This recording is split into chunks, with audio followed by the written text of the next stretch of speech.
Well, new developments this hour on a big story from the Wall Street Journal today, of course owned by the same parent company as this network. The White House is reportedly pushing a deal that would force the biggest U.S. banks to help homeowners who are in trouble on their mortgages.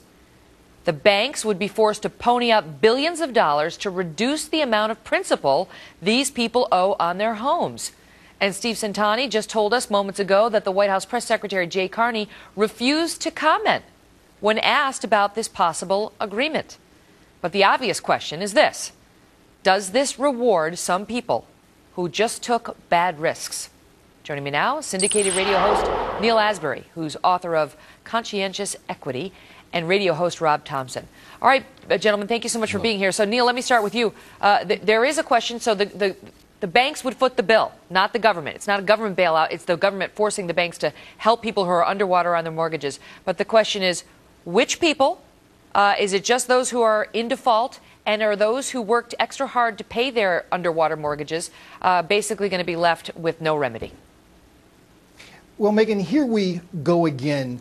You know, this just seems like another government bailout, the government picking winners and losers. And guess what? It's going to be the American taxpayer, the vast majority of Americans that you mentioned before that are living within their means, that's going to pick up the bill on this. Look, banks don't give away money for free. It's your interest rates. It's your fees and so forth charged at the banks. And in the age of Obama, I'm almost certain this is going to end up back at the government paying for it anyway. 20 billion here, 20 billion there. You can't pick winners and losers. The market has to decide. There are people who bought homes that couldn't afford them, and the banks that were silly enough to give them the money for it, and the investors who gave the money to the banks. Someone's going to have to take a haircut. Let's get it over with. Let the market decide so we can start building the market up again, because if we have an artificial market, this problem is going to go on for years and years and years. How about it, Rob? Answer that question. Why shouldn't the people who took bad risks be forced to deal with the consequences of those risks?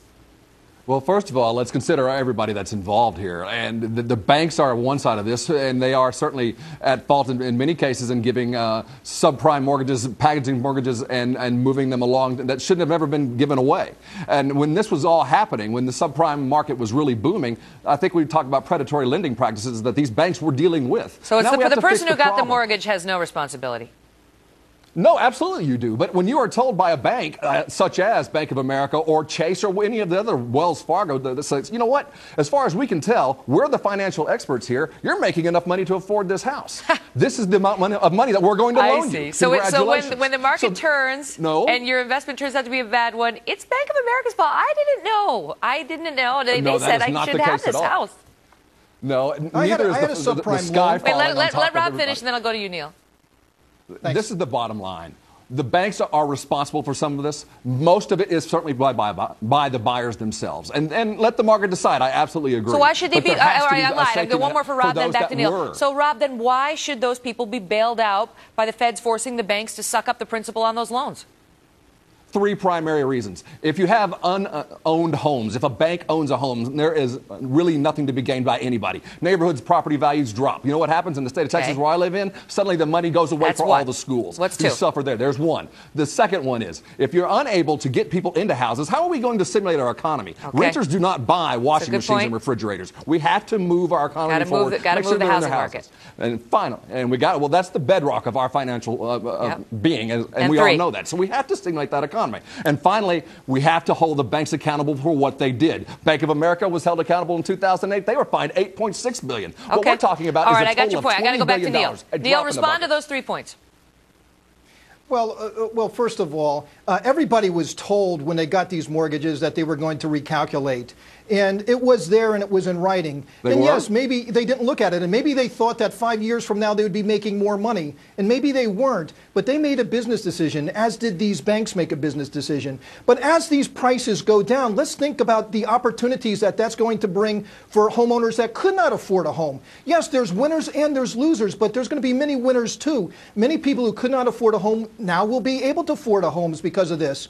So I just can't agree that the government is going to pick winners and losers, because when that happens, ultimately it's the American taxpayer that's the loser. Well, what about, and as we said, let the market decide. Rob, you make some good market arguments as to why this may be a good idea, to try to get the housing market stimulated. But Neal is focused on the fairness of it. Is this fair? And he mentioned when you were talking that he's underwater on a mortgage. I can tell you, or something to that effect, Neal. And I can tell you, I actually am underwater on a mortgage too in Virginia. And yet I'm paying it. Yes, I'm fortunate enough to have a job, and some folks don't have jobs. But the question is, there are a lot of folks out there who actually took on extra jobs so that they could pay the bills that they agreed to pay. And under every program we've seen from the administration so far, those people get no relief. They have to live with the consequences of the deal they signed, whereas the people who defaulted get help. How is that fair? Well, it is not fair. And let's keep in mind, one of the things my dad taught me when I was very young, there's a big difference between just and fair. We're looking for just here. And we want to make sure that those that did their level best to pay their mortgage, they might have lost their job due to another problem. They did everything they could. They took a second job. They might have gone overseas. All of these to serve our country in a variety of different ways, and we've had instances of foreclosures there as well. We have to make sure that the banks are held accountable. They need to make sure that they are loaning to the people that can, in fact, in the long run, pay for their homes. It'd be one thing, though, Neal, it would be one thing if you could just make the banks take this. But the banks, as you say, they always find a way. They find a way to stick it back to their customers, and they'll find a way here, too.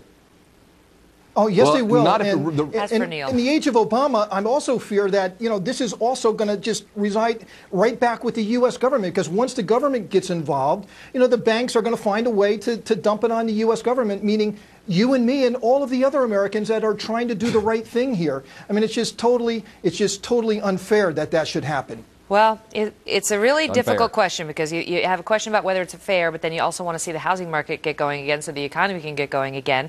And that's probably one of the reasons why they're grappling with this. And by the way, it's also interesting because if you can only get this relief if you default on your mortgage, that may explain why the White House doesn't want to comment on whether or not it has this deal in the works right now, because people say, oh, it's time for me to default. I've probably got 3 months until this program goes into effect, and I have to show. Exactly. Sorry. Anyway, just a theory. You guys, thanks. It was a good debate. Thank you very much, Megan. Thanks, Megan.